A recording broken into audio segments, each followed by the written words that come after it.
I've got a new favorite mic. Actually, I have a new favorite mic for you.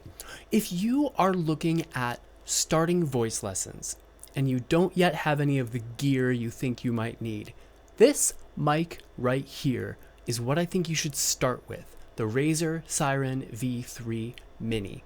It's in the $50 to $60 plug and play USB part of the market, meaning it's built for people who might not own any other real gear other than their computer.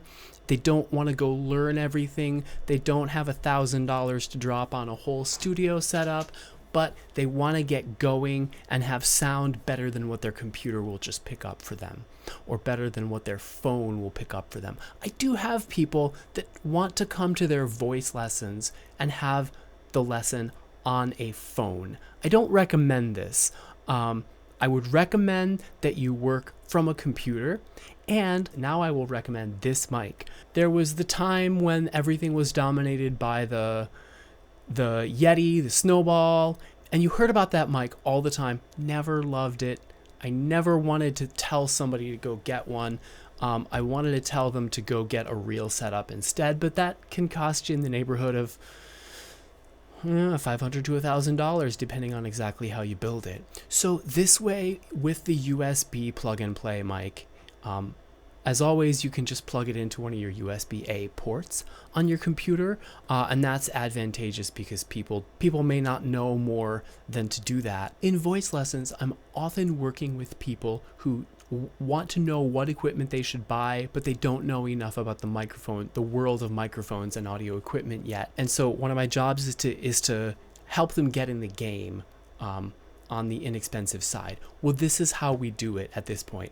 I would recommend anyone, unless you are ready to drop $1,000 on a bunch of gear and get a whole setup, you're going to get a pop filter, you're going to get a cable, you're going to get a boom mic that will sit not on your desk but on the floor, you're going to get headphones, you're going to get an audio digital interface, you're going to get a microphone. That will get you close to $1,000. Good idea. If you're really going to be doing some serious recording, you should do that. If what you can afford right now is some pair of headphones and one mic, this is what I would recommend you go buy, because I'm sure you already have some kind of pair of headphones. So for an entry level, I will recommend this mic. What does it sound like? It sounds, if this makes much sense to you, it sounds what we call like a smile or a V-shaped curve. Over here, the low frequencies are a little bit higher. There's less, or a little bit of what we call a scoop in the mid-range, and then there's more. This mic is on the brighter side.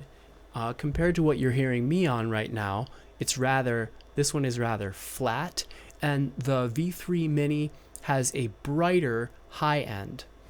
And that means that it sounds a little bit more like what we want our professional voices to sound like. Pre-EQ'd, so to speak. It has a bias that sounds a little bit more like what your lead vocal should sound like. Maybe a little bit too bright for what your background vocals should sound like, but of course, main character energy. So because it's not what we call flat, I would recommend this for many uses, for certainly podcasting or recording your voice in a lot of situations. I wouldn't necessarily recommend that it's your be-all, end-all, the only mic you ever buy, but it will definitely get you pretty far.